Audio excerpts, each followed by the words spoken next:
మనం కొత్త నిబంధన ఎక్కువ సార్లు మనం ఎప్పుడు మీటింగ్స్ పెట్టుకున్నా మ్యాక్సిమం మనం నూతన నిబంధనని మనం ధ్యానం చేస్తాం కదా, అవునా?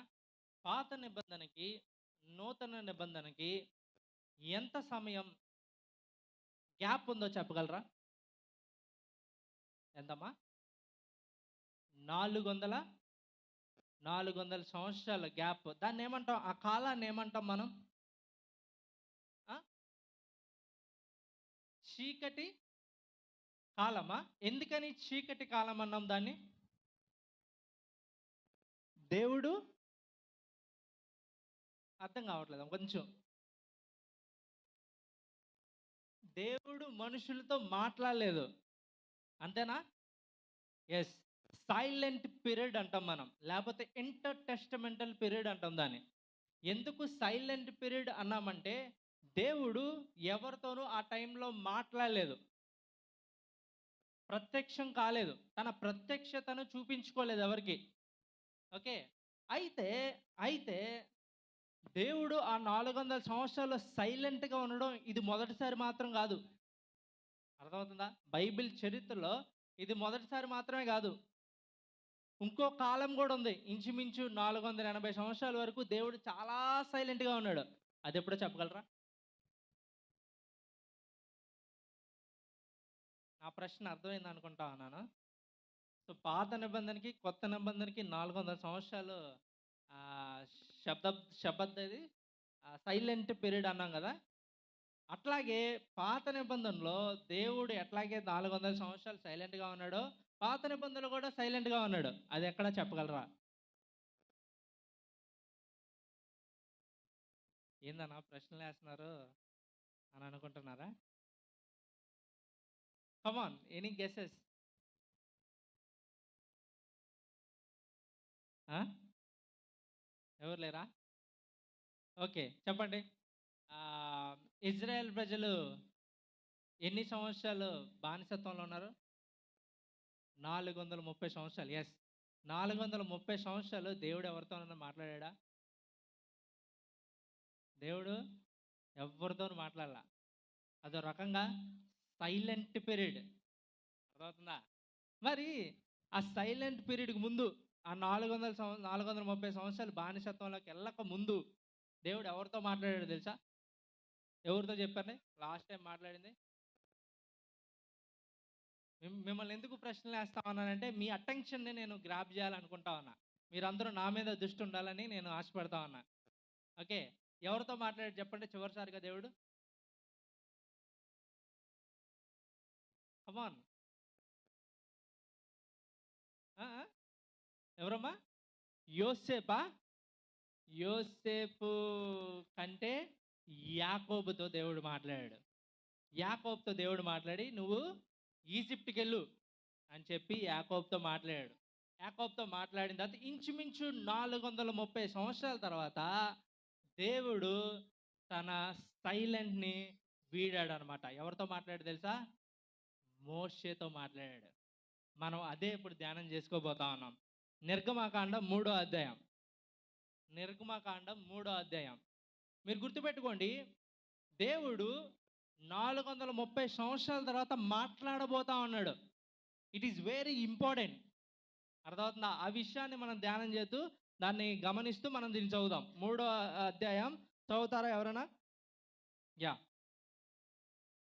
మోషే మోషే మిద్యాను యాజకుడైన మిద్యాను యాజకుడైన యిత్రో అను తన మామ యిత్రో అను తన మామ మందను మేపుచు మందను ఆ మేపుచు మందను ఆ మందను అరణ్యము అవతలకు తోలుకొని పోయి అరణ్యము అవతలకు తోలుకొని దేవుని పర్వతమైన దేవుని పర్వతమైన హోరేబునకు వచ్చెను. హోరేబునకు వచ్చెను. ఒక్క నిమిషం ఇక్కడ ఆగుదాం. సో, ఇప్పుడు ఎక్కడున్నాడు మోషే? హోరేబులో ఉన్నాడు. హోరేబు. హోరేబ్ అంటే సేనాయి పర్వతం గూడా. 2 నేమ్స్ ఉన్నాయి దానికి. హోరేబు, సేనాయి పర్వతం. ఓకే. 2 ఒకటే అనమాట. సో, దేవుడు తన 10 ఆజ్ఞలను ఇచ్చాడు గదా! ఈ కొండ పైనే. ఓకే. అయితే అప్పటికింకా రాలేదు. 10 ఆజ్ఞల దగ్గరికి ఇంకా రాలేదు. ఓకే. అయితే ఇక్కడ చూస్తే గనక మనకందరికీ తెలుసు. మోషే ఎక్కడ జన్మించాడు? ఐగుప్తులో జన్మించాడు. ఐగుప్తులో జన్మించిన తర్వాత అదే టైంలో యోసేపు ఏదైతే చేశాడో, యోసేపు ఏం చేశాడో తెలియని రాజు అధికారంలోకి వచ్చాడు అనమాట. వచ్చి ఏం చేశాడు, ఇజ్రాయెల్ ప్రజలందరినీ బానిసలుగా చేసేసుకున్నాడు. జాగ్రత్తగా వినాలి. చేసేసుకున్నాడు. చేసేసుకున్న తర్వాత ఏం జరిగింది, మనోడు ఎక్కడ పెరిగాడు, ప్యాలెస్లో పెరిగాడు. అందరికీ తెలుసు స్టోరీ. నేను ఒకసారి జ్ఞాపకం చేస్తా ఉన్నా. సో ఈజిప్ట్ రాజుల ప్యాలెస్లో పెరిగాడు. చాలా అద్భుతంగా పెరిగాడు. చాలా విద్యలతో పెరిగాడు. అన్ని విద్యలు నేర్చుకున్నాడు. చాలా ఆజానుబాహుడైపోయాడు. అదేనా, అన్ని విద్యల్లో ఆరితేరిపోయాడు మోషే. దాని తర్వాత ఒకరోజు ఏం జరిగింది, బయటకొచ్చాడు. బయటకొచ్చి నా ప్రజలను చూద్దాం అన్నా సరే బయటకొచ్చాడు. బయటికి రాగానే అక్కడ ఇద్దరు ఐగుప్తు ప్రజలు, ఐగుప్తీయుడు ఒకడు, ఇజ్రాయేల్ ఒకడు తన్నుకుంటా ఉన్నారు. లేకపోతే ఒక రకంగా ఎలా చెప్పొచ్చు అంటే, ఐగుప్తీయుడు ఇజ్రాయేల్‌ని కొడతా ఉన్నాడు. కొడతా ఉంటే వెంటనే మోషే ఏం చేశాడు, ఆ ఐగుప్తుని అక్కడక్కడే చంపేసి పాతి పెట్టేశాడు. మనకు తెలిసిందే స్టోరీ. ఆ తర్వాత ఇది ఎవరికైనా తెలిసిదేమో, రాజుకి తెలిసిపోద్దేమోనన్న భయంతో అక్కడి నుంచి పారిపోతాడు. గోషేనులో ఉండేవాడు. గోషేనులో నుంచి ఎక్కడ పారిపోయాడు, హోరేబ్ అనే ప్రాంతానికి పారిపోయాడు అనమాట. మిద్యాను అనే ప్రాంతంలోకి పారిపోయాడు. పారిపోయిన తర్వాత ఏం జరిగింది, అప్పటికే మోషేకి వయసు ఎంత తెలుసా, ఇంచుమించు 80 సంవత్సరాలు. అర్థమైందా? సో ఇక్కడ చూస్తే కనుక మనం హోరేబు ప్రాంతంలోకి వచ్చాడు మోషే. వచ్చిన తర్వాత చూస్తా ఉన్నాడు. రెండో వచనం చదువుతారా? ఒక పద నడిమిని ఒక పద నడిమిని అగ్ని జ్వాలలో యెహోవా దూత అతనికి ప్రత్యక్షమాయెను. చదవమ్మా. అతడు చూచినప్పుడు అగ్ని వలన ఆ పొద మండుచుండెను, గాని పొద కాలిపోలేదు. సో ఏం జరుగుతా ఉంది, దేవుడు తను తాను ప్రత్యక్షపరుచుకుంటా ఉన్నాడు. ఎట్లాగా, ఆ హోరేబు కొండ ఇంచుమించు ఎంత ఉంటుందో తెలుసా హైట్? అది 7,500 అడుగులు హైట్ ఉంటుంది హోరేబు పర్వతం. 7,500 అడుగులు అంటే దాని వైపు అక్కడికి పైకి రీచ్ అవ్వాలంటే ఇంచుమించు 4-5 గంటలు పడుతుంది. 4-5 గంటలు పడుతుంది, నడుచుకుంటూ వెళ్ళాలి కదా. సో అక్కడ ఏం జరుగుతూ ఉంది, మండుతున్న పొద ఒకటి కనిపిస్తూ ఉంది. ఇది ఏంటబ్బా అనుకొని మోషే పైకి వెళ్ళగానే అది ఏం జరుగుతూ ఉంది, మండుతుంది కానీ కాలిపోవట్లేదు. చాలా ఆశ్చర్యంగా ఉంది. గొప్ప వింత అనేది మోషేకి అర్థమైంది. అయితే ఏం జరుగుతూ ఉంది, 4వ వచనం, దానిని చూచుటకు అతడు ఆ తట్టు వచ్చుట యెహోవా చూచెను. దేవుడు ఆ పొద నడుము నుండి మోషే మోషే అని అతన్ని పిలిచెను. సో ఇప్పుడు ఏం చేస్తా ఉన్నాడు, మోషే దాన్ని చూచి దాని దగ్గరికి వెళ్తా ఉన్నాడు. ఇక్కడ జాగ్రత్తగా అబ్జర్వ్ చేయండి. మోషే ఎప్పుడైతే చూశాడో, ఎప్పుడైతే తన దృష్టిని ఆ పొద వైపు నిలిపాడో, అప్పుడు దేవుడు మాట్లాడడం మొదలుపెట్టాడు. మీకు అర్థమవుతుంది ఇక్కడ పాయింట్? మోషే ఎప్పుడైతే ఆ పొదను చూసి దాని మీద తన దృష్టిని నిలిపాడో, అప్పుడు దేవుడు మాట్లాడుతూ ఉన్నాడు. మనం చాలాసార్లు అనుకోవచ్చు, మనం చర్చికి వస్తూ ఉంటాం, ప్రోగ్రాంలు వింటూ ఉంటాం, చాలా ప్రసంగాల తర్వాత ప్రసంగాలు చాలా వింటూ ఉంటాం, కానీ మనకేమనిపిస్తుంది, దేవుడు ఏం మాట్లాడలేదండి, దేవుడు మాట్లాడినట్టు ఏం అనిపించట్లేదండి అని అంటాం. మనం చెబుతున్న వాక్యం పైన దృష్టి నిలపగలిగితే అప్పుడు దేవుడు మాట్లాడతాడు. దృష్టి నిలపాలి. విత్తబడుతున్న వాక్యాన్ని వినాలి. పిల్లలు ఏం చేస్తూ ఉన్నారు, వాళ్ళు ఏం చేస్తూ ఉన్నారు, వీళ్ళు ఏం చేస్తూ ఉన్నారు అని చూస్తూ ఉంటే దేవుడు మాట్లాడు. ఆయన వాక్యం పైన దృష్టి నిలపాలి. అప్పుడు అంటా ఉన్నాడు, దేవుడు మాట్లాడుతూ ఉన్నాడు, మోషే మోషే అంటా ఉన్నాడు. దేవుడు ఎప్పుడైనా ఒక విషయాన్ని చేస్తా ఉన్నప్పుడు, ఒక ఇంపార్టెంట్ థింగ్ని, ఒక ముఖ్యమైన పనిని చేస్తా ఉన్నప్పుడు దేవుడు ఎప్పుడు కూడా 2 సార్లు పిలుస్తాడు. మీరు చూడండి, అబ్రహాము అని పిలుస్తాడు, యాకోబు అని పిలుస్తాడు, మార్తా అని పిలుస్తాడు, అర్థమవుతుందా? సీమోను అని పిలుస్తాడు, సమూయేలు అని పిలుస్తాడు. దేవుడు ఒక విషయాన్ని చేయబోతా అన్నప్పుడు హీ కాల్స్ ట్వైస్. సో దాని అర్థం ఏంటంటే, యూ షుడ్ లిజన్. మీరు వినాలి. What I'm going to say is very very very important. You should listen. Moshe అని పిలుస్తా ఉన్నాడు ఆయన.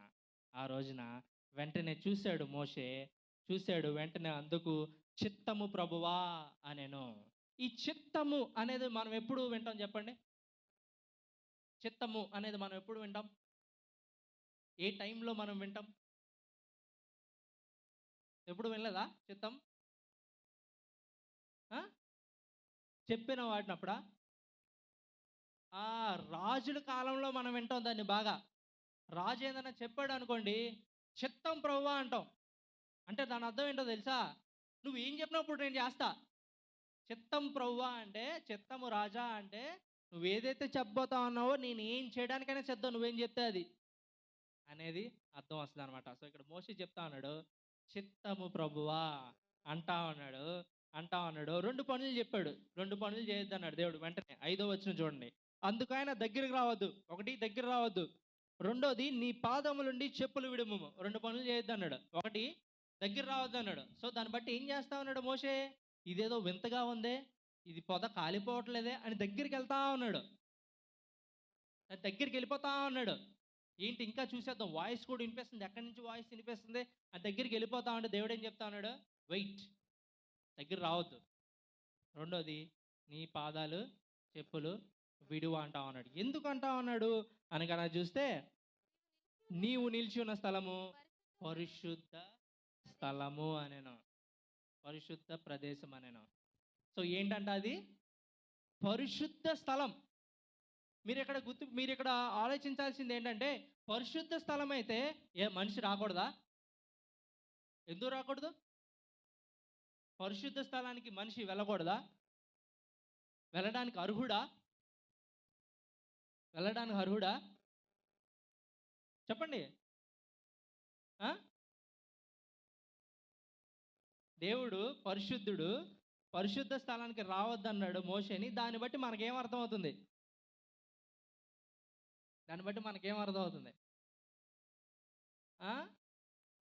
మనం కూడా పరిశుద్ధంగా ఉండాలి. దానికంటే ముందు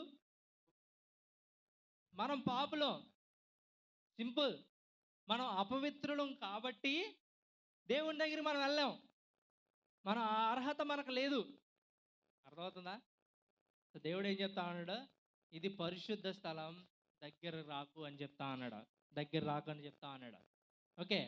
అయితే తన గురించి తాను ఇంట్రడ్యూస్ చేసుకోకముందే, నేను ఎవరు అనేది చెప్పకముందే, ఇక్కడ మోషేకి కొన్ని ఆల్రెడీ చెప్పేశాడు దేవుడు.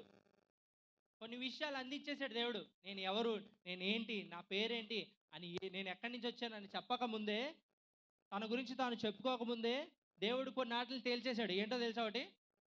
ఒకటి మోషేకి అర్థమైపోయింది. ఒకటి ఏంటంటే, హీఈస్ నాట్ ఎ మ్యాన్, అతను మనిషి కాదు అని అర్థమైంది. ఎందుకని? మనిషి లేడు అక్కడ, 2 కళ్ళు లేవు అక్కడ చూడడానికి, కానీ చూశాడు మోషేని. నోరు లేదు అక్కడ, కానీ మాటలు వచ్చినాయి. మోషే చెప్తున్నాడు, వినిపించింది, దానికి రిప్లై ఇస్తున్నాడు దేవుడు. చెవులు లేవు. అర్థమవుతుందా? సో ఆయన మనిషి కాదు అనేది అర్థమైంది. ఓకేనా? ఇంకా ఆయనకి మాట్లాడడానికి నోరు అవసరంలా, చూడడానికి కళ్ళు అవసరంలా, వినడానికి చెవులు అవసరంలా అనే విషయం కూడా అర్థమైంది. అంటే దీన్ని బట్టి ఏమర్థమవుతుంది? మనకి చూడాలంటే కళ్ళు అవసరం, వినాలంటే చెవులు అవసరం. అవునా కదా? కానీ దేవుడు అనేవాడికి అవేం అవసరంలా. మనం వీటి మీద ఆధారపడాలి. కానీ దేవుడు ఒక దానిపైన ఆధారపడేవాడు కాదు. కళ్ళపైన ఆధారపడేవాడు కాదు, కానీ ఆయన చూడగలడు. చెవుల పైన ఆధారపడేవాడు కాదు, కానీ ఆయన వినగలడు. అర్థమవుతుందా? అంటే దీన్ని బట్టి మోషేకి ఏమర్థమైందో తెలుసా? ఆయన దేని మీద ఆధారపడాల్సిన అవసరం లేదు అనేది ఒకటి అర్థమైంది. ఓకే. ఇంకొకటి అర్థమైంది ఏంటో తెలుసా? దేవుడు అద్భుతాలు చేసేవాడు అనేది కూడా అర్థమైంది. ఎలాగా అంటే, పొద మండుతుంది కానీ కాలట్లేదు, పొద మండుతుంది కానీ ఎండిపోవట్లేదు, కాలిపోవట్లేదు. దేవుడు అద్భుతాలు కూడా చేయగలడు అనేది మోషేకి అర్థమైపోయింది. ఓకే. అయితే ఇప్పుడు ఒకటి మటుకు బాగా అర్థమైపోయింది ఏంటంటే, నా జ్ఞానానికి అందని వాడు అనేది మోషేకి స్పష్టంగా అర్థమైంది. ఇప్పుడు మాట్లాడుతున్న ఈయన ఎవరో నాకైతే తెలియదు, కానీ ఈయన మాట్లాడుతున్న ఈయన నాకంటే జ్ఞాని, నాకంటే గొప్పవాడు అనేది మోషేకి అర్థమైంది. ఆయన అర్థం చేసుకోలేము అని కూడా మోషేకి అర్థమైంది. మీకు క్వశ్చన్ తెలుసా?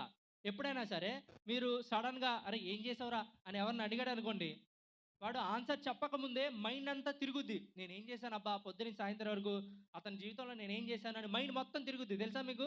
ఎప్పుడైనా అనుభవించారా? చిన్న కాలమే, చిన్న సమయమే. సమయం చిన్నదే నువ్వు మాట్లాడడానికి. బట్ అయినప్పటికీ నీ బ్రెయిన్ మొత్తం తిరిగేస్తుంది. నేనేం చేశాను పొద్దున్న సాయంత్రం అని. అట్లాగే మోషేకి కూడా మేబీ ఇలాంటి ఆలోచనలన్నీ వచ్చుంటాయి అనమాట. అయితే తన గురించి తాను ఇంట్రడ్యూస్ చేసుకుంటా ఉన్నాడు దేవుడు. ఏమని ఇంట్రడ్యూస్ చేసుకుంటా ఉంటాడు?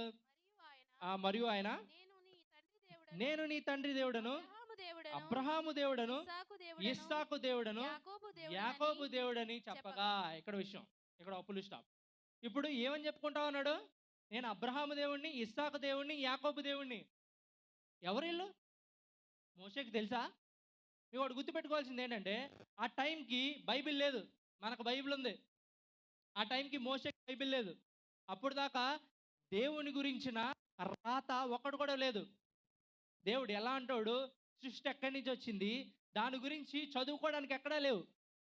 అర్థం. బట్ మోషేకి ఎలా తెలిసింది? అబ్రహాము దేవుడు, ఇస్సాకు దేవుడు, యాకోబు దేవుడు ఎలా తెలిసింది?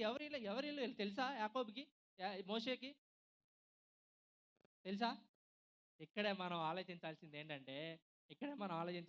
ఏంటంటే, ఎప్పుడైతే ఎప్పుడైతే ఎప్పుడైతే ఆ యొక్క ఫరో యొక్క కుమార్తె మోషేని తీసుకుందో, నేను అదంతా ఎక్స్ప్లెయిన్ చేయట్లా, మీకు తెలుసు కాబట్టి. ఎప్పుడైతే ఆ యొక్క ఫరో కుమార్తె మోషేను ఆ యొక్క నీటిలోంచి మోషేని తీసుకొని తన కుమారునిగా చేసుకుందో, అప్పుడే మిరియాము, తన అక్క అయిన మిరియాము ఏం చేస్తుంది? తన తల్లిని పిలిచి పాలివ్వడానికి ఒప్పేస్తుంది. అవునా? ఇదంతా తెలుసు కదా మీకు, మేము చెప్పట్లేదు అదంతా. ఓకే. అప్పుడు ఏం జరిగింది? సొంత అమ్మే పాలిస్తూ తన చరిత్రను చెప్పింది. అర్థమైందా? ఎలా చెప్పింది? తనకెలా తెలుసు అంటే, అప్పుడున్నది ఓరల్ ట్రెడిషన్, రిటర్న్ ట్రెడిషన్ కాదు. మనకున్నది ఇప్పుడు రిటర్న్ ట్రెడిషన్. అంటే చేతితో రాసిన విధానాలు మనలో ఉన్నాయి. మనం తెలుసుకోవాలంటే చేతితో రాసిన పత్రికలు ఉన్నాయి, లేకపోతే గ్రంథాలు ఉన్నాయి. అప్పుడు అలా కాదు, నోటితో చెప్పడమే. మరి ఎలా వచ్చింది వాళ్ళ అమ్మ దగ్గరికి ఆ యొక్క కథలు అంటే, నోటి ద్వారా చెప్పడం ద్వారా. ఇప్పుడు మీరున్నారు, మీరు స్టోరీస్ ఏం చెప్తారు? మీ పిల్లలకి చెప్తారు. ఆ పిల్లలు ఏం చేస్తూ ఉంటారు?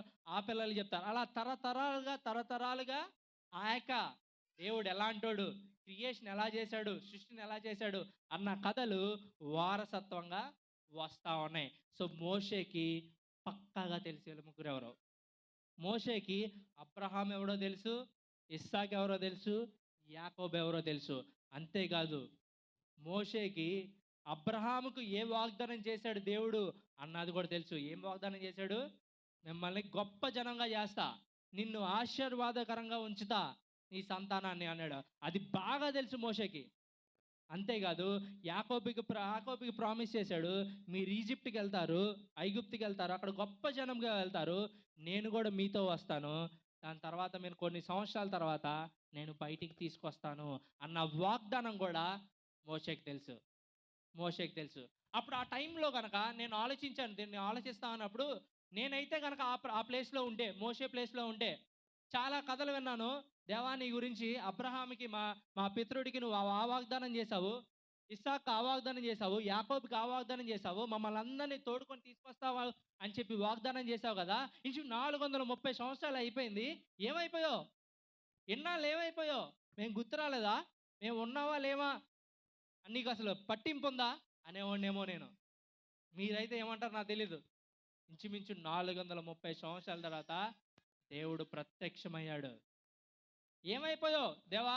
మేము ఇక్కడ కష్టాలు పడతా ఉన్నాం, మా అన్నదమ్ములు కష్టాలు పడతా ఉన్నారు, మా నాన్న కష్టాలు పడతా ఉన్నారు, మా సహోదరులు కష్టాలు పడతా ఉన్నారు.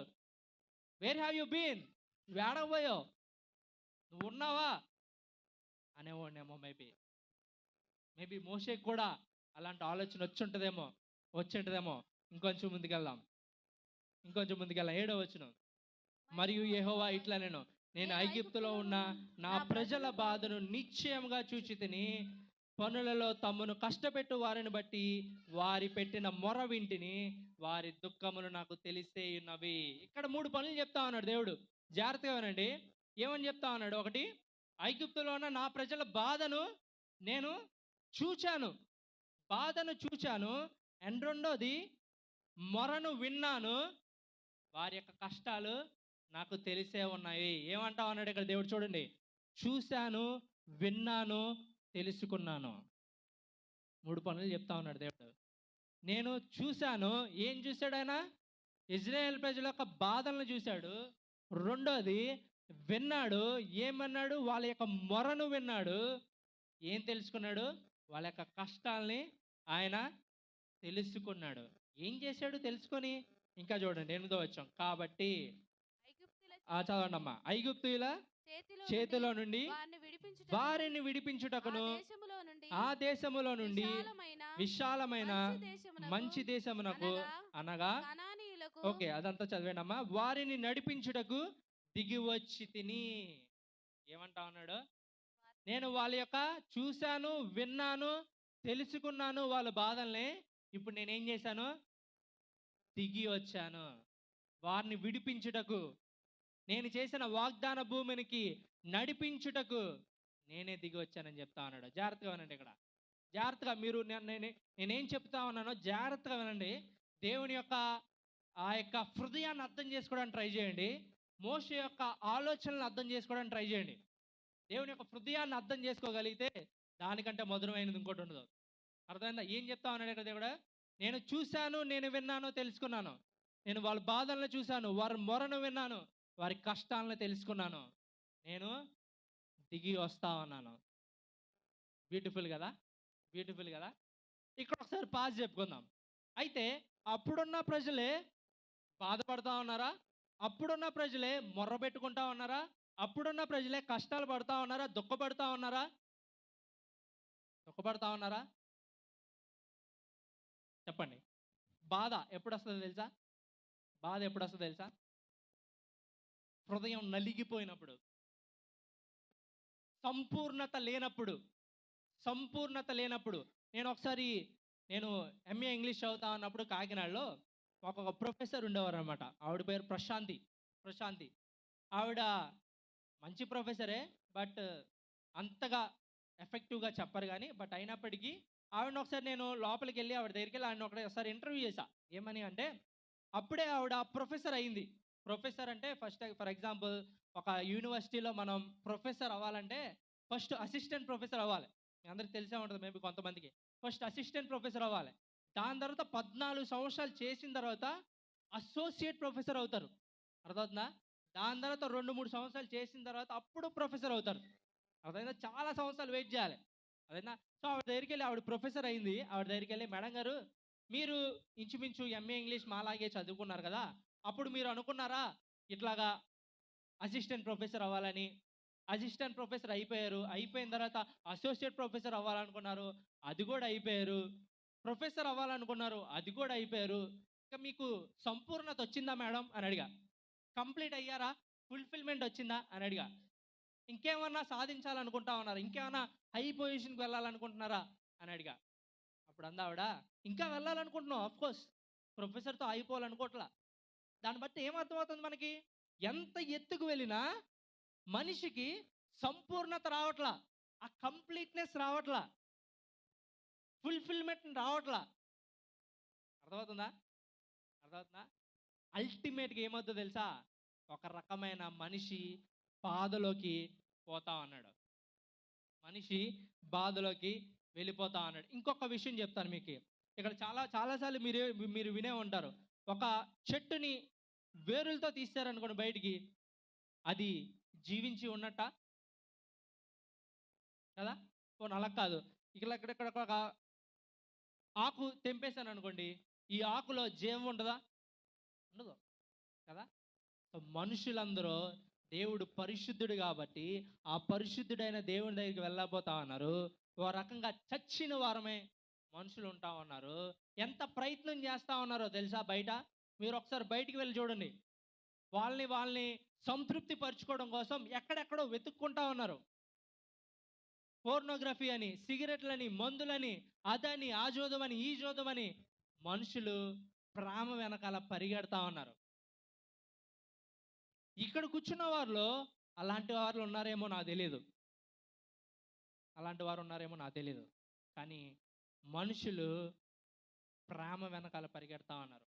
ప్రేమలో అయినా ఆ సంపూర్ణత దొరుకుద్దేమో అని దాని వెనకాల పడతా ఉన్నారు. అంతేనా? మొర్ర పెట్టుకుంటా ఉన్నారు. ఏంటి నా జీవితం ఎలా అయిపోయింది? నా జీవితం ఏమైపోతా ఉంది? దేవుని యొక్క ప్రెజెన్స్ కోసం, దేవుని యొక్క ఆ యొక్క ప్రెజెన్స్ని మనం తెలుగులో ఏమంటాం, ఆయన యొక్క సన్నిధి కోసం ప్రజలందరూ మొర్ర పెట్టుకుంటా ఉన్నారు. ఎందుకంటే ఆయన సన్నిధిలో మాత్రమే మనకు మనశ్శాంతి ఉంటుంది కాబట్టి. అర్థమైందా? అర్థమవుతుందా? ప్రజలందరూ ఈ విధంగా ఉంటా ఉన్నారు. అయితే దేవుడు ఏమంటా ఉన్నాడు తెలుసా? వారి యొక్క బాధను నేను చూశాను, విన్నాను, తెలుసుకున్నాను. నేను దిగి వచ్చాను. నేను దిగి వచ్చాను. ఇంచుమించు 2000 సంవత్సరాల క్రితం ఆ జీవం కలిగిన దేవుడు, ఆ దేవుడు అప్పుడు ఏదైతే దేవుడు మోషేతో మాట్లాడాడో, అబ్రహాము దేవుడను, ఇస్సాకు దేవుడను, యాకోబు దేవుడని తన గురించి తాను ఏదైతే చెప్పుకున్నాడో ఆ దేవుడే మన యొక్క మొరను విని, మన యొక్క బాధను చూచి, మన దుఃఖాలను తెలుసుకొని ఆయన దిగొచ్చాడు. నరవతారిగా దిగొచ్చాడు. నరవతారిగా దిగొచ్చాడు. గాడ్స్ రెస్పాన్స్, మన కండిషన్, మన బాధతో, మొరతో, దుఃఖంతో ఉంటే గాడ్స్ రెస్పాన్స్ ఏంటంటే ఆయనే దిగొచ్చాడు. అండ్ ఇన్విటేషన్ ఏంటో తెలుసా? ఆయన ఇస్తున్న ఇన్విటేషన్ ఏంటో తెలుసా? ఇన్విటేషన్ ఏంటో తెలుసా? ప్రయాసపడి భారం మోస్తున్న సమస్త ప్రజలారా నా యొద్దకు రండి అంటా ఉన్నాడు ఆయన. ఈ రోజున ఎవరైతే ఆ జీవం కలిగిన దేవుణ్ణి తెలుసుకోకుండా, లేకపోతే ఇంకా ఈ యొక్క కండిషన్స్తో, ఈ బాధలో, ఈ మొరలతో, ఈ దుఃఖంలో ఒకవేళ మీరు ఉంటా ఉన్నారేమో, ఈరోజు గుడ్ న్యూస్ ఏంటంటే హీ హ్యాస్ కమ్ డౌన్. ఆయనే వచ్చాడు. ఆయనే వచ్చాడు. ఎందుకని? పాపులంగా మనం పరిశుద్ధుడైన దేవుని దగ్గరికి వెళ్ళబోతా ఉన్నాం. ఆయనే దిగొచ్చాడు. ఆయనే దిగొచ్చాడు మన కోసం. శిలువలో రక్తం కార్చాడు ఆయన. రక్తం కార్చారు. ఇంకా ఒకవేళ అలాంటి అనుభవంలోకి మీరు ఎవరైనా రాకుండా ఉంటే, నేను ఈరోజు బ్రతిమాలుతా ఉన్నాను. లోకం ఎటుపోతుందో తెలియట్లేదు. రీసెంట్గా ఎప్పుడు రాదనుకున్నాను నేను. భూకంపం అలాంటివి అసలు ఇటువైపు రావు అనుకున్నాను నేను. ఏ యుద్ధాలు వచ్చినా సరే ఇలాంటి ప్రదేశాలకు అసలు రావు అనుకున్నాను నేను. కానీ అలాంటిది నేను ఒక దినాల్లో అక్కడ మా ఇంట్లో ఉన్నప్పుడు మా ఇల్లంతా షేక్ వచ్చింది. ఒక రకంగా నాకు ఫస్ట్ భయం వేసినప్పటికీ తర్వాత నాకు ఒక కనువిప్పు కలిగింది. God is near. దేవుడు రెండోసారి రాబోతా ఉన్నాడు. అదందరికీ రెండు రకాలు. యేసుక్రీస్తు నమ్ముకొని వాళ్ళకి అదొక హెచ్చరిక. యేసుక్రీస్తు నమ్ముకున్న వారికి కూడా అది హెచ్చరిక. You have to preach the gospel. దేవుని యొక్క సువార్తని ప్రకటించే వాళ్ళుగా మనం ఉండాలి. ఇదంతా ఇప్పుడు దాకా నేను చెప్పిందంతా ఇది one message for me. So ఎవరైతే ఇక్కడ ఇంకా యేసుక్రీస్తుని సొంత రక్షకునిగా అంగీకరించకుండా ఉంటారో, ఇదే మంచి దినం. ఆయన చాచిన చేతులతో ఆయన నిన్ను ఆహ్వానిస్తా ఉన్నాడు. ఆయన దగ్గరికి వస్తే ఖచ్చితంగా సమాధానాన్ని ఆయన నీకు ఇస్తాడు. అయితే దేవుడు ఇంకా చెప్పాలనుకుంటున్నాడు, ఇంకా మాట్లాడాలనుకుంటున్నాడు. ఒకటి చూద్దాం. 10వ వచనం చదువుతారమ్మా? కాగా రమ్ము నిన్ను ఫరో యొద్దకు పంపేదను. ఇశ్రాయేలీయులైన నా ప్రజలను నీవు ఐగుప్తులో నుండి తోడుకొని పోవాలని నేను. అందుకు మోషే నేను ఫరో యొద్దకు వెళ్ళుటకును ఇశ్రాయేలీయులను ఐగుప్తులో నుంచి తోడుకొని పోవుటకును ఎంతటి వాడనని దేవునితో అనగా. సో ఏం చెప్తా ఉన్నాడు? కాగా రమ్ము, కమ్, నేను నిన్ను తీసుకెళ్తాను ఐగుప్తులోకి, అక్కడున్న నా ప్రజలందరినీ బయట తీసుకొద్దు కానీ అని చెప్పి అంటా ఉన్నాడు. ఇక్కడ నా ప్రశ్న ఏంటంటే అంత గొప్ప దేవుడు వినండి జాగ్రత్తగా వినండి. ఆయనకి ఎవరి మీద ఆధారపడాల్సిన అవసరం లేదు. మాట్లాడడానికి నోరు మీద ఆధారపడాల్సిన అవసరం లేదు. చూడడానికి కళ్ళ మీద ఆధారపడాల్సిన అవసరం లేదు. ఆయన నిత్యుడు. అబ్రహాము టైంలో ఉన్న దేవుడు, అట్లాగే యాకోబు టైంలో ఉన్నవాడు దేవుడు కూడా, అట్లాగే మోషే టైంలో ఉన్న దేవుడు కూడా. అయితే ఇలాంటి దేవుడికి నిజంగా ఒక మనిషి అవసరమా? ఆ ఇజ్రాయేల్ ప్రజల్ని, తన వాగ్దానం చేసిన ప్రజల్ని ఆ ఐగుప్తు దేశంలోంచి తీసేయడానికి నిజంగా ఒక మనిషి అవసరమా ఆయనకి? నిజంగా ఆయనకు ఒక మనిషి అవసరమా? చెప్పండి. అవసరంలా, అవసరంలా. కానీ నూతన నిబంధన ఏం చెప్తుందో తెలుసా? ఏం చెప్తుందో తెలుసా? మనం ఆయన తోటి పనివారము అని చెప్తా ఉంది. మనం ఆయన తోటి పనివారము అని చెప్తా ఉంది. అర్థమవుతుందా? దేవుడు ఏ మనిషి అవసరం లేదు ఆయనకి. నువ్వు అవసరంలా, నేను అవసరంలా, ఎవరు అవసరం లేదు ఆయనకి. ఆయన ఒక్కడు సరిపోతాడు. కానీ ఆయన కుటుంబంలో చేర్చబడిన వారంగా మనం ఆయన తోటి పనివారము. అంతేకాదు, ఆయన రిప్రజెంట్ చేసేవాళ్ళము. రిప్రజెంటేటివ్ అంటాం మనం. తెలుసా? రిప్రజెంటేటివ్ అంటే ఇప్పుడు for example India versus Australia cricket match జరుగుతుంది. ఇప్పుడు మనం ఎలా ఫీల్ అవుతాం తెలుసా దాన్ని? మనము ఆస్ట్రేలియా వాళ్ళు ఆడుతున్నాం అనుకొని ఫీల్ అవుతాం. నిజంగా మనం ఆడుతున్నామా? ఆడట్లా. ఎవరు ఆడుతున్నారు మన తరపున? ఇండియన్ క్రికెట్ టీం ఆడుతుంది. అంటే వాళ్ళందరూ ఏం చేస్తా ఉన్నారు? మన భారతదేశాన్ని రిప్రజెంట్ చేస్తా ఉన్నారు. అర్థమైందా? ఇప్పుడు ఎవరైనా ఇప్పుడు ఓడిపోయారు అనుకోండి ఆళ్ళు, మనందరం ఓడిపోయినట్టు. అర్థమవుతుందా? అట్లాగే ఇక్కడ ఏం చేస్తా ఉన్నాడు? మనం దేవుని యొక్క రిప్రజెంటేటివ్ అనమాట. ఆయన ఎట్లా ప్రేమిస్తాడు? ఆయన ఎట్లా జాలి కలిగి ఉంటాడు? అన్న విషయాల్ని మనం తెలియజేస్తాం. ఆయన ప్రేమ ఎట్లాంటిది అని మనం తెలియజేస్తాం. అయితే ఇక్కడ కొన్ని చూడాలి మనం. కొన్ని చూడాల్సింది ఏంటంటే, ఏమని చెప్తా ఉన్నాడు మోషే? నేను ఎవరిని ప్రభువా? నేను ఎవరిని? Who am I to go? నేను ఎవరిని ఐగుప్తులోకి వెళ్ళి ఇజ్రాయెల్ ప్రజలు తీసుకురావడానికి హూ యామ్ ఐ?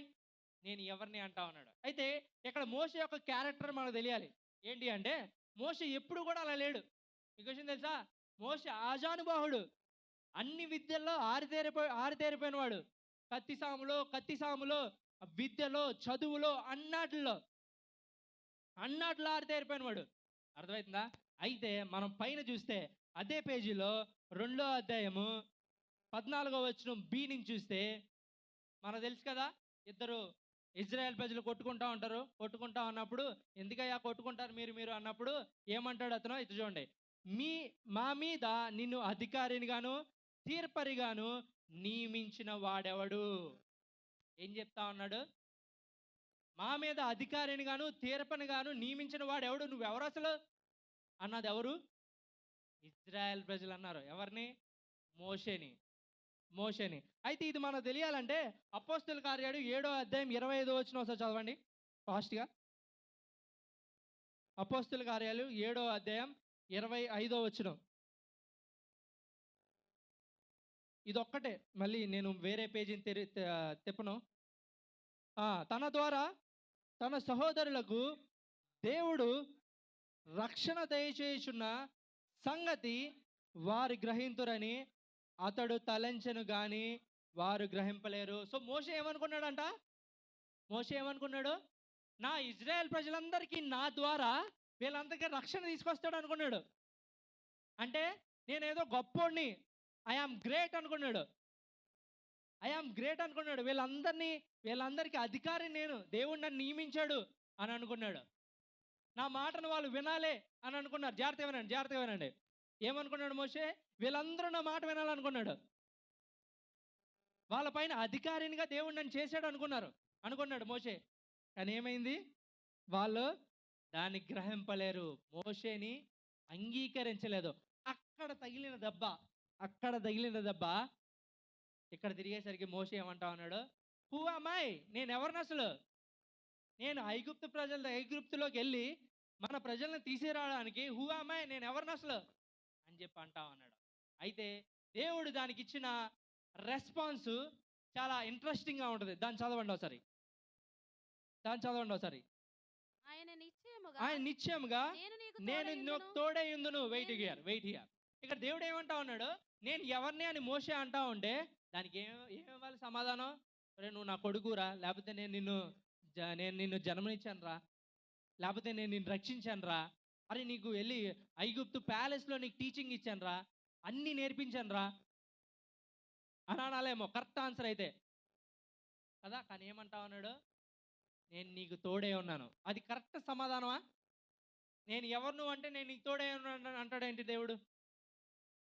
అంటా ఉన్నాడేంటి దేవుడు? సో ఇక్కడ మనం నువ్వు గుర్తుపెట్టుకోవాల్సింది ఏంటంటే అప్పుడు నీ మీద డిపెండ్ అయ్యావు, ఇప్పుడు నేనున్నాను నీకు తోడు. అప్పుడు నువ్వు నీ మీద డిపెండ్ అయ్యావు, నీ శక్తి మీద డిపెండ్ అయ్యావు, నీ విద్యల మీద డిపెండ్ అయ్యావు, నీ యొక్క ఆజానుబాహం మీద డిపెండ్ అయ్యావు, నీ యొక్క శక్తి మీద డిపెండ్ అయ్యావు. ఇప్పుడు నీకెవరున్నారు? నేను తోడై ఉన్నాను. నేను తోడై ఉన్నాను. అర్థమవుతుందా? ఇంకోసారి కంటిన్యూ చేయండి అమ్మా. నేను నిన్ను నేను పంపితుననుటకు నిన్ను పంపితున్నానుటకు ఇది నీకు సూచన. ఇది నీకు సూచన. నీవు ఆ ప్రజలను ఆ, ఐగుప్తులో నుండి తోడుకొని వచ్చిన తర్వాత ఆ, మీరు ఈ పర్వతం మీద దేవుని ఆ, సేవించదరని 13 వచనం అమ్మా. మోషే చిత్తగించుము. చిత్తగించుము, నేను ఇశ్రాయేలు యొద్దకు నేను వెళ్ళి ఇశ్రాయేలీయుల యొద్దకు వెళ్ళి వారిని వారిని చూచి చూచి మీ పితరుల దేవుడు మీ పితరుల దేవుడు మీ యొద్దకు మీ యొద్దకు నన్ను పంపెనని నన్ను పంపెనని వారితో చెప్పగా వారితో చెప్పగా వారు ఆయన పేరేమని ఆయన నన్ను పేరేమని అడిగినా అడిగిన ఎడల వారితో వారితో నేనేమి నేనేమి చెప్పవాలని దేవుని దేవుడిని అడిగాను. అడిగాను. ఇప్పుడు గమనించండి జాగ్రత్తగా. ఫస్ట్ ఏమన్నాడు మోషే? నేను ఎవరిని అన్నాడు. దానికి దేవుడు ఏమన్నాడు? నేను నీకు తోడే ఉన్నాను అన్నాడు. రెండో క్వశ్చన్ ఏమేసాడు? నువ్వెవరు అంటావు అన్నాడు. అర్థమవుతుందా? నువ్వెవరు అంటావు అన్నాడు. నేనెవరు అనే దానికి సమాధానం అయిపోయింది. ఇప్పుడు మోషే ఏమంటావు అన్నాడు? నువ్వెవరు. వాళ్ళు ఒకవేళ అడిగితే నువ్వెవరని నేను చెప్పాలి. హూ ఆర్ యూ అంటా ఉన్నాడు అన్నమాట. దానికి ఇచ్చిన రెస్పాన్స్ ఒకసారి చూద్దామమ్మా. అందుకు దేవుడు నేను ఉన్నవాడను అనువాడనై అనువాడనై ఉన్నానని మోషేతో చెప్పెను. ఇదే ఫస్ట్ టైం అన్నమాట దేవుడు తన గురించి తాను ఒక పేరుని చెప్పాడు. మరి అప్పుడు దాకా దేవుడికి పేర్లు లేవా అంటే చాలా పేర్లు ఉన్నాయి. ఇదిగోండి, El Shaddai, almighty God, El Gibbor, everlasting God, ఇలా ఇలా అబ్రహాము చాలా పేర్లు చెప్పాడు. బట్ ఇవన్నీ ఏంటో తెలుసా? దేవుని గురించిన ఒక్క లక్షణం మాత్రమే చెప్పుతుంది ఈ పేర్లన్నీ. దేవుని గురించిన ఒక లక్షణం మాత్రమే చెప్తుంది. బట్ ఐయామ్ వాట్ ఐయామ్, నేను అనువాడని అన్న మాట ఆయన గురించిన మొత్తాన్ని చెప్తుంది అనమాట. మొత్తాన్ని ఏది చెప్పలేదు. అఫ్ కోర్స్ మాటలు సరిపోవు, పదాలు సరిపోవు, మన లాంగ్వేజ్, మన భాష సరిపోదు ఆయన వర్ణించడానికి. ఆయన ప్రేమను కానీ, ఆయన ఎలాంటి వాడు నన్ను వర్ణించడానికి కానీ మన ఈ ప్రపంచంలో ఉన్న ఏ భాష సరిపోదు. బట్ ఎంతో కొంత ఆయన గురించి వర్ణించేది ఏదైనా ఉందంటే అది ఈ పదం, ఐయామ్ వాట్ ఐయామ్, నేను అనువాడను ఉన్నవాడను అంటా ఉన్నాడు. అయితే దీనికి కొంతమంది థియాలజన్స్, కొంతమంది వేదాంత పండితులందరూ కూర్చొని ఒక పదాన్ని చెప్పారు. దీనికి కొంచెం కనెక్టెడ్గా ఉండేది. దాన్నే యాహ్వే యాహ్వే యాహ్వే అనే పదాన్ని ఇచ్చారన్నమాట. నేను దీని మీద రీసెర్చ్ చేస్తా ఉన్నప్పుడు నాకు ఒక అద్భుతమైన విషయం తెలిసింది. అదేంటో తెలుసా? ఈ యాహ్వే అనే పదాన్ని ఆలోచిస్తా ఉన్నప్పుడు ఒక మనిషి అంట పుడతా ఉన్నప్పుడే దేవుని యొక్క మాటను, దేవుని యొక్క పేరుని పలుకుతూ పుడతాడంట. ఒక మనిషి చనిపోతా ఉన్నప్పుడు దేవుని యొక్క పేరుని పలుకుతూ చనిపోతాడంట. అర్థమైందా? అర్థం కాలేదు కదా? జాగ్రత్తగా వినండి. మనం ఊపిరి పీల్చుకుంటామే, ఆ ఊపిరే ఆయన పేరు. ఆ ఊపిరే ఆయన పేరు. ఎట్లా సార్? ఒకసారి చూడండి.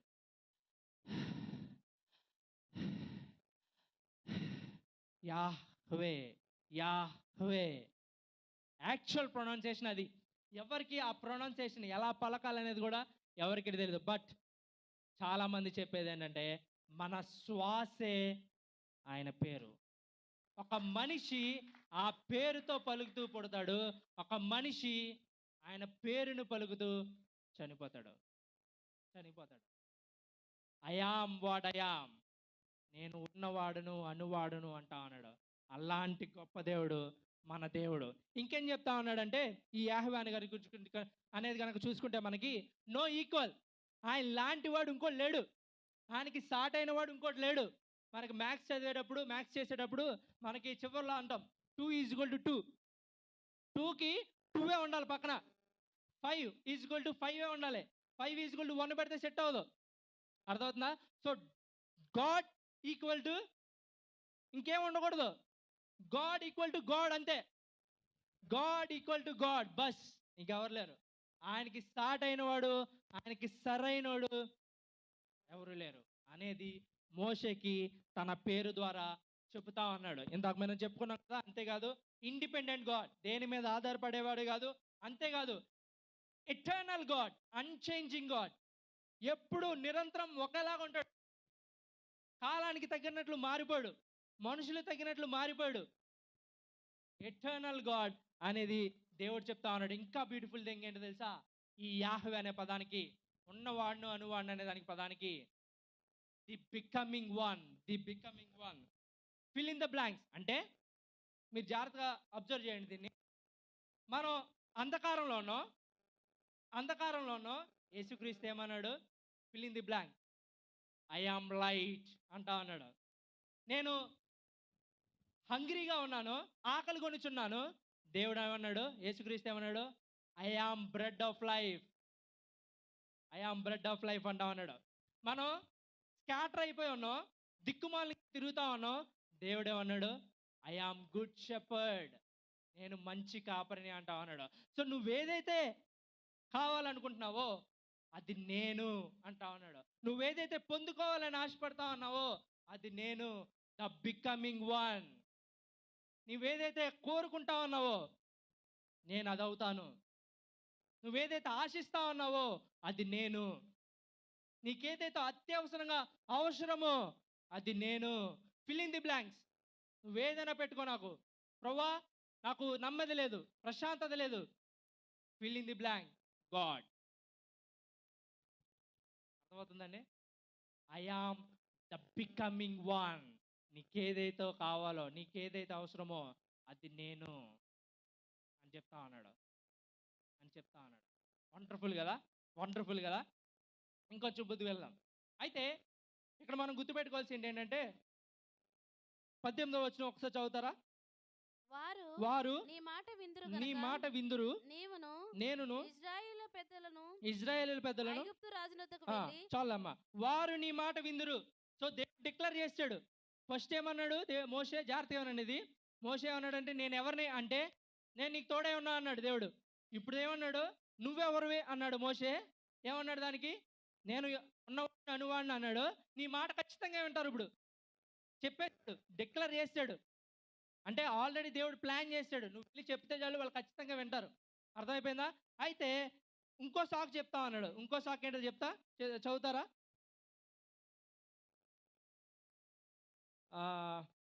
ఇంకో సాకు 4వ అధ్యాయం 3వ వచనం. 4వ అధ్యాయం 1వ వచనం చదవండి అమ్మా. అది అప్పుడు ఆయన నేలను దాని 4వ అధ్యాయం 1వ వచనం. అందుకు మోషే చిత్తగించుము, వారు నన్ను నమ్మరు, నా మాట వినరు, యెహోవా నీకు ప్రత్యక్షం కాలేదని ఉత్తరమీగా. చాలు, ఇక్కడ ఆపండి. జాగ్రత్తగా వినండి. నేను పదే ఎందుకు రిపీట్ చేస్తామనంటే మీ మైండ్ ఫీడ్ అవ్వాలనేది. ఓకే, ఒకటి, దేవుడు ఏం చెప్పాడు? మోషే ఏమన్నాడంటే నేను ఎవరిని అన్నాడు. దానికి దేవుడు ఏమన్నాడు? నేను నీకు తోడై ఉంటా అన్నాడు. రెండోది, నీవెవరు అన్నాడు. నేను ఉన్నవాడిని అనువాడును అన్నాడు. ఖచ్చితంగా నువ్వు ఏదైతే చెప్తావో దాన్ని ఖచ్చితంగా అంగీకరిస్తారని చెప్పి దేవుడు చెప్పేశాడు మోషేకి. అయినప్పటికీ మోషే ఏమంటా ఉన్నాడు? వాళ్ళు వినరేమో. 4వ అధ్యాయం 1వ వచనం. వారు నన్ను నమ్మరు, నా మాట వినరు, యెహోవా నీకు ప్రత్యక్షం కాలేదు అని అందరూ. మేబీ నేను కూడా ఆ స్థానంలో ఉంటే అదే అందేమో. దేవుడు తన గురించి తాను చెప్పుకుంటా ఉన్నాడు. చాలా విషయాలు చెప్పాడు కదా మోషేకి. ఇప్పటికే ఆయన ఎలాంటి వాడు, ఇంచుమించు ఆయన గురించిన గుణగుణాలన్నీ మోషేకి చెప్పేశాడు. ఫర్ ద ఫస్ట్ టైం మానవుని చరిత్రలో దేవుడు తన గురించి తాను బాగా స్పష్టంగా తెలియజేసుకున్నది మోషేకొక్కడికే. చాలా విషయాలు చెప్పేశాడు దేవుడు తన గురించి తాను. అయినప్పటికీ ఏమంటా ఉన్నాడు? బట్ అంటా ఉన్నాడు. ఇక్కడ బట్ అనేది కానీ అనేది వస్తుంది. ఇక్కడ తెలుగులో దాన్ని కానీ అనేది పడలేదు. కానీ అన్ని చూసిన తర్వాత ఎవరన్నా కానీ అంటారా?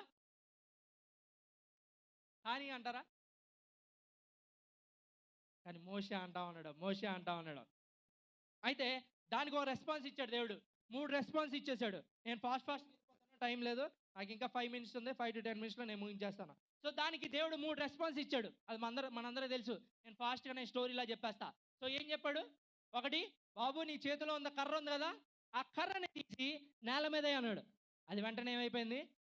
పాముగా అయిపోయింది. ఇక్కడ ఇంకో ఆలోచించాల్సింది ఏంటంటే మోషే ఏం చేస్తా ఉన్నాడు అప్పుడు? గొర్రెలను మేపుతా ఉన్నాడు. గొర్రెలను మేపుతా ఉన్నప్పుడు పాముల గురించి మోషేకి తెలుసా తెలీదా? జ్ఞానం ఉండే ఉంటుంది ఖచ్చితంగా. ఎందుకని? గొర్రెలను కాపాడాలి కాబట్టి. పైగా వాళ్ళు ఎక్కడికి వెళ్తా ఉన్నారు? హెబ్రోన్ దాకా వెళ్ళిపోయాడు తన ఇంటి ప్రదేశంలోంచి. అంటే చాలా జ్ఞానం ఉంది మోషేకి. బట్ అయినప్పటికీ చేతిలో ఉన్న పాముని చూసి భయపడ్డాడు. ఖచ్చితంగా అది విష సర్పమై ఉంటుంది. అవునా? అయితే ఇక్కడ నాకు బాగా ఆలోచింపజేసే విషయం ఏంటంటే, మోషే ఆ యొక్క ప్యాలెస్లో ఉన్నప్పుడు, రాజభవనంలో ఉన్నప్పుడు వాళ్ళకి ఒక బంగారు ఉంటాయి కదా, కర్రలు ఉంటాయి. కర్రలు అనకూడదు దాన్ని, వాళ్ళు ఏదో చాఫ్ అంటారు, లేకపోతే ఏదో అంటారు. వాటిని ఉపయోగించుకోలే దేవుడు. ఏం ఉపయోగించుకున్నాడు? గొర్రెలను కాసే కర్రను ఉపయోగించుకున్నాడు ఆయన. గొర్రెలను కాసే కర్రను ఉపయోగించుకున్నాడు ఆయన. సో నేను ఇప్పుడు చెప్పాలనుకుంటుంది ఏంటో తెలుసా?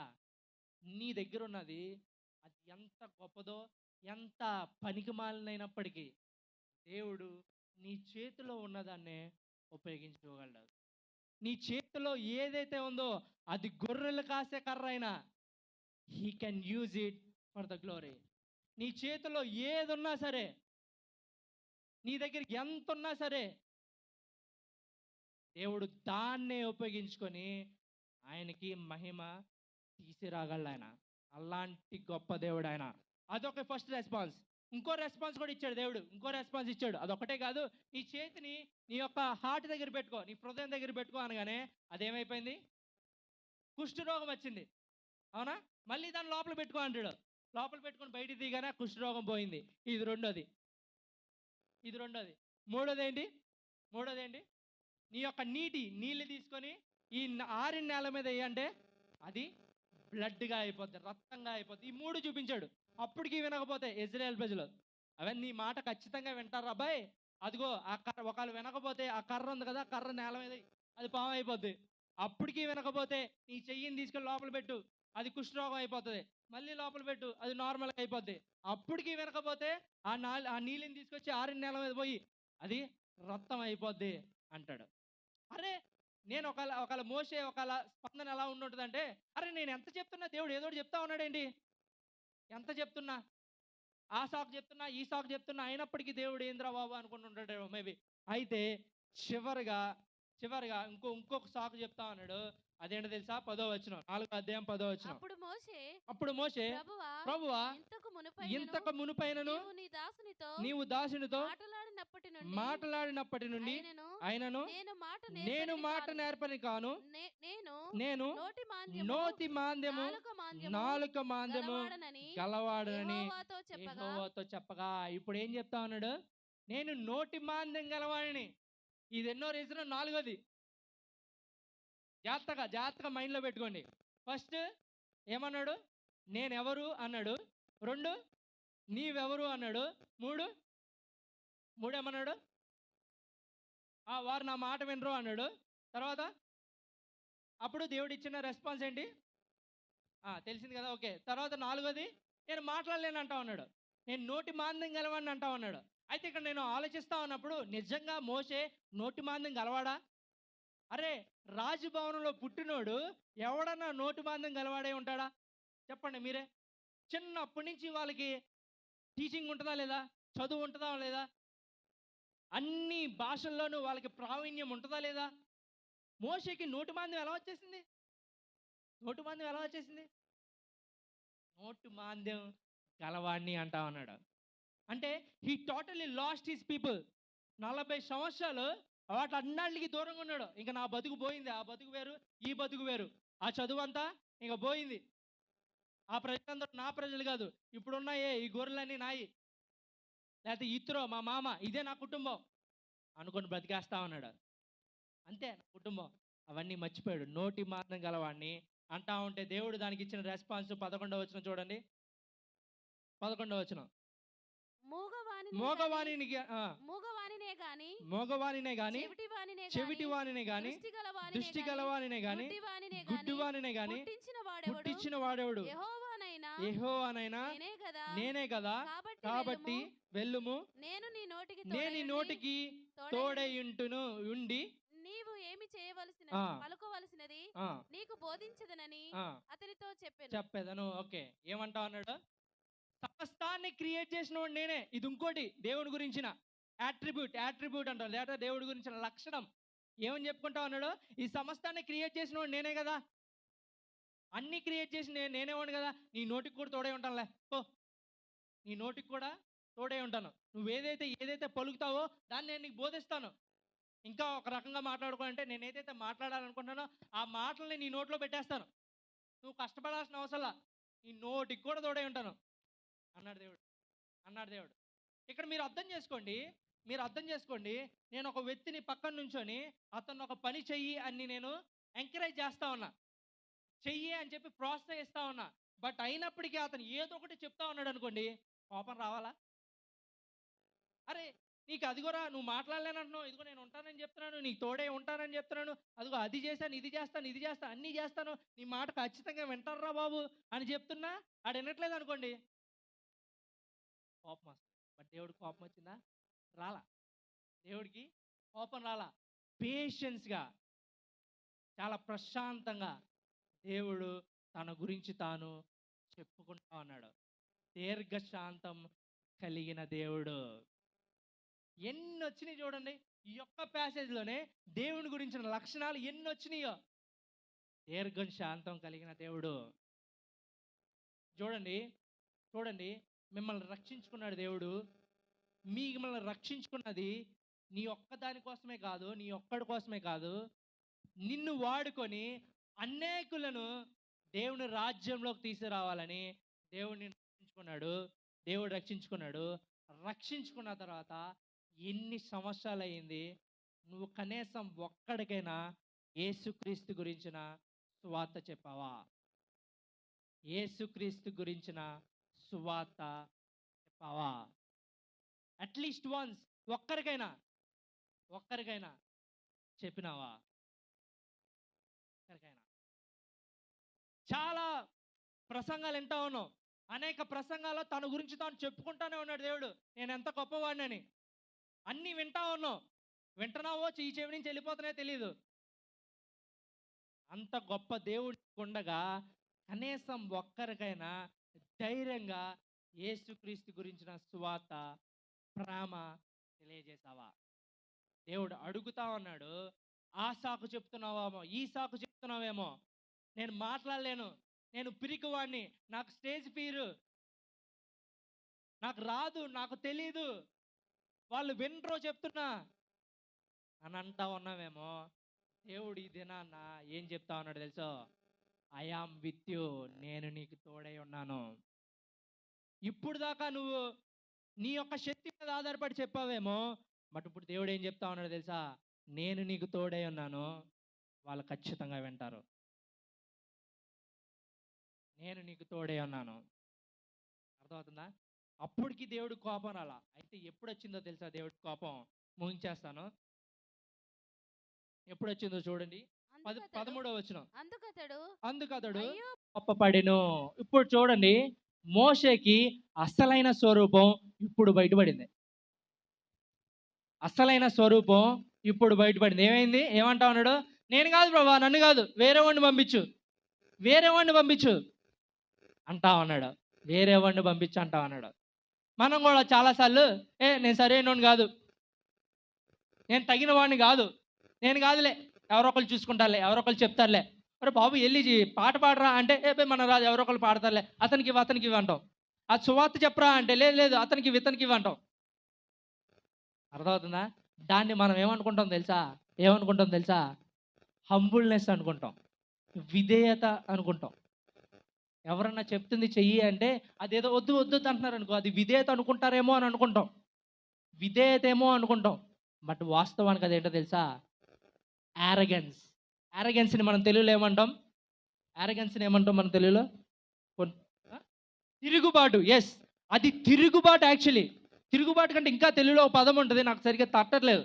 సో దేవుడు నేను నీకు తోడై ఉంటున్నాను, నువ్వు ఎల్లు అంటున్నా సరే, నువ్వు కాకుండా వేరే వాళ్ళకి ఇస్తున్నావంటే అది తిరుగుబాటుతనం. దేవునికే నువ్వు తిరుగుబాటు చేస్తా ఉన్నావు, దేవుని పైనే మనం తిరుగుబాటు చేస్తా ఉన్నాం. అది హంబుల్నెస్ కాదు, ఇట్స్ యారగెన్స్. తిరుగుబాటు చేస్తా ఉన్నాం. అలా గనక మీరు ఆ స్థితిలో ఉంటే దేవుడు కోప్పడతా ఉన్నాడు, కోప్పడతా ఉన్నాడు. అర్థమవుతుందా? దేవుని యొక్క హృదయాన్ని అర్థం చేసుకోవడానికి ట్రై చేయండి. దేవుడు నిన్ను రక్షించుకొని ఒక ప్లేస్లో పెట్టాడు. ఆయన ఒక కాలేజ్లో పెట్టాడు, ఒక ప్రాంతంలో పెట్టాడు. ఆయన నేను రక్షించుకొని నేను నీకు తోడే ఉన్నాను అని చెప్తా ఉన్నాడు. బట్ అయినప్పటికీ నేను కాదులే, ఎవరో ఒకరు చెప్తారులే. అరే చాలామంది నశించిపోతున్నారు కదా నీ కళ్ళ ముందంటే ఎవరో ఒకరు చెప్తారులే. మా పాస్టర్ గారు ఉన్నారు కదా సువార్త చెప్పడానికి, మా అన్న ఉన్నాడు కదా సువార్త చెప్పడానికి. దేవుడు వాళ్ళు వాడుకుంటాడులే, దేవుడు వాళ్ళు వాడుకుంటాడులే. అర్థమవుతుందా? యారగెన్స్ అంటాం మనం, అహంకారం. ఎస్, అహంకారం. That's the right word. అహంకారం, మనకి గర్వం, అహంకారం. నువ్వు చెప్పేది వినేదేంటి, నువ్వు చెప్తే చేసేదేంటి, నువ్వు ఉన్నావా అయితే నాకేంది అన్నట్లు జీవించే అహంకారం. అహంకారం మనకు తెలీదు. మనం హంబుల్నెస్ అనుకుంటాం, నాకు అహంకారం ఎక్కడుంది అని అనుకుంటాం. బట్ అది అహంకారం. అది నీలో ఉందో లేదో మీరే చెక్ చేసుకోండి. సో అల్టిమేట్గా అక్కడ ఉన్న ప్రాబ్లం ఏంటంటే, ప్రాబ్లం అనేది తనకి ఎబిలిటీ లేక కాదు, విల్లింగ్నెస్ లేక, వెళ్ళాలన్న మనసు లేక. మెయిన్ ప్రాబ్లం అది. నేను ముగిచ్చేస్తా ఉన్నాను. ఒక ఇలిస్ట్రేషన్ చెప్పి I want to sum up this one. Hans స్క్విడ్జిక్ అనే ఒక దైవజనుడు ఉన్నాడు పొలాండ్. అతనికి 27 సంవత్సరాలు, just 27 years, young age 27 years. అప్పటికే ఆయనకి పెళ్ళైంది, 2 చిన్న పిల్లలు ఉన్నారు. అతను చేసే పని ఏంటో తెలుసా? ప్రతి మంగళవారం బయటికి వెళ్ళిపోయి సాయంత్రం పూట సువార్త చెప్తాడు. ఎక్కడ? వీధుల్లో సువార్త చెప్తాడు. 27 ఇయర్స్ ఓల్డ్, 27 ఏళ్ళ యవ్వనస్తుడు. గత 20 సంవత్సరాల నుంచి చేస్తానే ఉన్నాడు. ప్రతి మంగళవారం బయటికి పోయి సువార్త చెప్తా ఉంటాడు. అయితే ఒకానొక నాడు యేసుక్రీస్తుని బాగా ద్వేషించే వ్యక్తి గన్న పట్టుకొని వచ్చి తన బ్రెయిన్లో, తన మెదడులో హెడ్ పైన కాల్చేశాడు. రక్తపు మడుగులో ఆ హ్యాండ్స్ పడిపోయి ఉన్నాడు. దేవా అని వేడుకుంటా ఉన్నాడు, ప్రార్థన చేస్తా ఉన్నాడు, ప్రజలను అడుగుతా ఉన్నాడు, హెల్ప్ అడుగుతా ఉన్నాడు, కాపాడండి అని. రక్తపు మడులో అందరూ చూసుకుంటా పోతా ఉన్నారు, కానీ ఎవ్వరూ హెల్ప్ చేయలేదు. ఆ హ్యాండ్స్ పడిపోయిన, రక్తపు మడులో పడిపోయిన ఆ హ్యాండ్స్ అనే పైకి లేచి మైండ్లో ఉంది, మెదడులో ఉంది. తన యొక్క బిలాంగింగ్స్, పడిపోయిన వస్తువులన్నీ ఏరుకుని కారు తీసి తన చర్చికెళ్ళగానే వాళ్ళ భార్య కనిపించి ఆమెను చూస్తూ కింద పడిపోతాడు. ఇది ఎప్పుడు జరిగిందంటే నవంబర్ 15, 2023. తన భార్యను చూస్తూ చర్చిలో కుప్పకూలిపోయాడు. హడావుడిగా హాస్పిటల్ తీసుకెళ్ళిపోయిన తర్వాత డాక్టర్స్ చచ్చిపోతారు ఖచ్చితంగా, ఛాన్సెస్ చాలా తక్కువ అన్నారు. కానీ అందరూ ప్రార్థన చేస్తూ ఉన్నారు. అలా ఆ హ్యాండ్స్ కోమాలోకి వెళ్ళిపోయాడు. కానీ అద్భుతం జరిగింది. తిప్పి కొడితే 2 నెలల్లో, నవంబర్ 15 హాస్పిటల్ పాలయ్యాడు. మెదడులో బుల్లెట్ ఉండిపోయి 2 నెలల్లో జనవరి 2024 కల్లా ఎక్కడైతే ఆ తుపాకీతో కాల్చారు అతనే స్థానంలో నుంచొని యేసుక్రీస్తు గురించి చెప్తా ఉన్నాడు. హ్యాండ్స్, యవ్వనస్తుడు చప్పలు కొడతా ఉన్నారు. బాగుంది, నాకు కూడా సంతోషంగా ఉంది. అలాంటి వ్యక్తులు ఈ సంఘం నుంచి లేవాలని నేను ఆశపడతా ఉన్నాను. ఇంకొక నేను స్టోరీ చెప్పాలనుకుంటా ఉన్నాను. అదేంటి అంటే, నాగాలాండ్ అనే ఒక ప్రదేశం ఉంది తెలుసా? రాష్ట్రం ఎంతమంది తెలుసు? Nagaland English speaking state. అది అంటే ఏ రాష్ట్రంలో లేనంతగా నాగాలాండ్లో మాత్రమే మొదటి భాష ఇంగ్లీష్. వాళ్ళు అక్కడ అందరూ మాట్లాడేది ఇంగ్లీషే. మీకు ఇంకో విషయం తెలుసా? 98% పీపుల్ అక్కడ క్రైస్తవులు. 98% పీపుల్ అక్కడ క్రైస్తవులు. అయితే దీని గురించి మనకు తెలియాలి, నాగాలాండ్ గురించి. ఎట్లాగా 98% క్రైస్తవులు ఎలా అయిపోయారు అంటే, ఒక్కడు చేసిండు. ఒకే ఒక్కటి చేసిండు. ఆయన డాక్టర్, మిషనరీ డాక్టర్. అక్కడ తను వచ్చినప్పుడు అనేకమైన తెగల వాళ్ళు ఉంటారు. తెగల వాళ్ళు చాలా భయంకరంగా, వాళ్ళు ఇప్పటికీ చాలా దారుణమైన తిండి తింటా ఉంటారన్నమాట. మనం తినని కూడా తింటా ఉంటారు వాళ్ళు. చాలా రకరకాలు తింటా ఉంటారు. చాలా రకాల తెగల వాళ్ళు ఉంటారు. వాళ్ళు ఏదైనా తేడా అనిపిస్తే తల నరికేస్తారు. తల నరికేసి ఆ పుర్రాన్ని ఎండబెట్టి, ఆ పుర్రు ఉంటుంది కదా, ఆ పుర్రిని ఇంట్లో వేలాడదీస్తారు ఇంటి ముందు. అలాంటి మనుషులు వాళ్ళు. అయితే ఇతను వచ్చాడు, ఒక డాక్టర్, మిషనరీ డాక్టర్. ఏమీ ఆశించకుండా తన పనిని చేసుకుంటూ పోయాడు. చివర్లో చాలా ఆ యొక్క నాగాలాండ్ ప్రదేశాన్ని మొత్తం ప్రభావితం చేశాడు. ఒకానొక టైంలో బాగా ఏజ్ అయిపోవడంతో చనిపోయే స్థితికి వెళ్ళిపోతా ఉన్నప్పుడు నాగాలాండ్ ప్రజలందరూ, పెద్ద పెద్ద వాళ్ళు, అనేక తెగల వాళ్ళందరూ వచ్చి ఆయన దగ్గరికి వచ్చి, సార్ ఎలా సార్ ఇంతలా చేయగలిగారు, ఇంతలా ప్రేమను చూపించగలిగారు ఎలా సార్ అని అంటే, ఆయన చెప్పిన ఒక మాట, it's because of Jesus Christ. అది ఎందుకు అంటే యేసుక్రీస్తు వల్ల మాత్రమే అని చెప్పి, యేసుక్రీస్తు పుట్టుక గురించి, జీవితం గురించి, మరణం గురించి చెప్పగానే ఒక్క రాత్రిలోనే, వన్ నైట్లోనే whole Nagaland has been transformed. ఒక్క రాత్రిలోనే నాగాలాండ్ మొత్తం యేసుక్రీస్తు నమ్ముకుంది. ఒక్కడు చేసిండు, ఒకే ఒక్కడు. ఇంకొకటి చెప్పి నేను ముగిచ్చేస్తాను. నాకు బాగా ఈ మధ్యకాలంలో బాగా టచ్ అయింది ఇది. Mother Teresa. చాలాసార్లు మీకు తెలుసు, మదర్ తెరీసా అందరికీ తెలుసు. మదర్ తెరీసాని ఒక ఆయన ఇంటర్వ్యూ చేయడానికి వచ్చాడు. మదర్ తెరీసాని వచ్చి ఆయన బయట నుంచి ఉన్నాడు, మదర్ తెరీసా కోసం వెయిట్ చేస్తా ఉన్నాడు. అంతలోకి లోపల మదర్ తెరీసా ఒక కుష్ఠరోగి తన దగ్గర పడుకొని తన ఏదో సంథింగ్ ఏదో చేస్తూ ఉందన్నమాట. చాలా ప్రేమగా చూసుకుంటా ఉంది, తనను చూసుకుంటా ఉంది. దాన్ని చూసి చాలా టచ్ అయ్యాడు అనమాట. చాలా టచ్ అయ్యి బయటకు వచ్చిన తర్వాత అలా మెల్లగా ఆ యొక్క మదర్ తెరీసా బయటకు వచ్చింది. మదర్ తెరీసాని బయటకు వచ్చిన తర్వాత తను ఏదైతే అనుకున్నాడో ఆ క్వశ్చన్లన్నీ ఎగిరిపోయి ఇంటర్వ్యూ చేసే ముందే నేను ఒక క్వశ్చన్ అడగాలనుకుంటున్నాను అని చెప్పి మదర్ తెరీసాని అడిగితే, మేడం ఇంతలా సేవ ఎలా చేయగలిగారు, ఈ సేవ ఎలా చేయగలిగారు అని చెప్పి అడిగినప్పుడు, నీకు నిజంగా తెలుసుకోవాలందా అని అంటే, నిజంగా తెలుసుకోవాలంది మేడం అంటే, తనంది, నేను ఈ వాక్యాన్ని చదవడం వల్ల, ఈ బైబిల్ని చదవడం వల్ల మనిషి ఎంత ప్రాముఖ్యమైన వాడో అర్థమైంది. నా కోసం ఎట్లాగే దేవుడు ఆ రోజున 2000 సంవత్సరాల క్రితం నా కోసం వచ్చాడో, ఆ కుష్ఠరోగి కోసం కూడా దేవుడు వచ్చాడు అని నాకు తెలిసినప్పుడు నేను వాళ్ళని ప్రేమించకుండా ఉండలేకపోతా ఉన్నా. మనకు బయట చాలామంది కనిపిస్తూ ఉన్నారు. చాలామంది, అనేకులు సిగరెట్ తాగుతూ, మందులు తాగుతూ, పాడు చేసుకుంటూ తన జీవితాల్ని, మన ఫ్రెండ్సే చాలామంది ఉన్నారు. చాలామంది అలా ఉంటా ఉన్నారు. మదర్ తెరీసాకున్న ఆ యొక్క జ్ఞానం మనలో కూడా ఉంటే గనక మనం కూడా ఖచ్చితంగా ప్రతి ఒక్కరికి సువార్త చెప్పకుండా ఉండలేం. So I want encourage you. నేను మరొకసారి మీకు జ్ఞాపకం చేస్తా ఉన్నాను. దేవుడు వాళ్ళ యొక్క బాధను చూశాడు, విన్నాడు, తెలుసుకున్నాడు. ఆయన దిగొచ్చాడు, అందరి కోసం ప్రాణం పెట్టాడు. ఆయన ఇప్పుడు మనల్ని పంపుతా ఉన్నాడు. ఏమంటా ఉన్నాడు తెలుసా? నీకేదైనప్పటికీ అది నేను అవుతాను. నేను అవుతాను. నీకేది కావాలంటే అది నేను అవుతాను. నేను నీకు తోడై ఉంటాను అని అంటా ఉన్నాడు.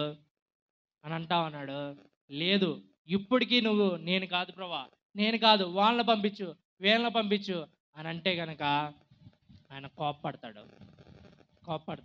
సో దేవుడు అలాంటి ధైర్యాన్ని, అలాంటి డిపెండెన్స్ని మనందరికీ ఇచ్చునుగాక. ఒక చిన్న ప్రార్థన చేసుకొని మనం దేవునితో ఒక నిబంధన చేసుకుందాం. దేవా, ఈ రోజున చాలా విషయాలు మాతో మాట్లాడావు. మరొకసారి నీ యొక్క గుణగుణాలని మాకు తెలియజేశావు, నీ యొక్క లక్షణాలని మాకు తెలియజేశావు, నువ్వెవరో మాకు తెలియజేశావు. ఇంకా మేమెవరం ప్రభా అని అనొద్దు, నీవెవరో ప్రభా అని అనొద్దు, నేనేం చేయలేను ప్రభా, వాళ్ళు వినరు ప్రభా అని అనొద్దు. నాకు చేత కాదు ప్రభా అని అనొద్దు. ఇంకెవరినన్నా పంపించు ప్రభా అని అనొద్దు. జీవం కలిగిన దేవుడు నీకు తోడై ఉన్నాడు. జీవం కలిగిన దేవుడు నీకు తోడై ఉన్నాడు. ఆయనే దిగొచ్చాడు. ఒక్కసారి నీ హృదయంలో నీకెవరన్నా సువార్త చెప్పాలి నా ఫ్రెండ్కి, లేకపోతే పలానా వ్యక్తికి, లేకపోతే పలానా ప్రాంతం వారికి అని ఒకవేళ నీకు అనిపిస్తే గనక ఈ రోజున నీ మనసులో ప్రభువా నేను వాళ్ళకి సువార్త చెప్తాను, ప్రభువా నన్ను వాడుకో, నన్ను పంపు, నీ మీద ఆధారపడే జీవితాన్ని నాకు అనుగ్రహించు, నిన్ను ప్రశ్నించే జీవితాన్ని నాకు వద్దు, తీసేయి అని మనం అడుగుదాం. ఒకవేళ యేసుక్రీస్తు సొంత రక్షకునిగా అంగీకరించిన అనుభవంలోకి ఇంకా రాకుండా ఉంటే, తమ్ముడు దెర్ ఇస్ నో టైం, అక్క అన్న దెర్ ఇస్ నో టైం. ఈ దినాన్నే యేసుక్రీస్తుని నీ హృదయంలోకి ఆహ్వానించు. ప్రార్థన చేసుకుందాం.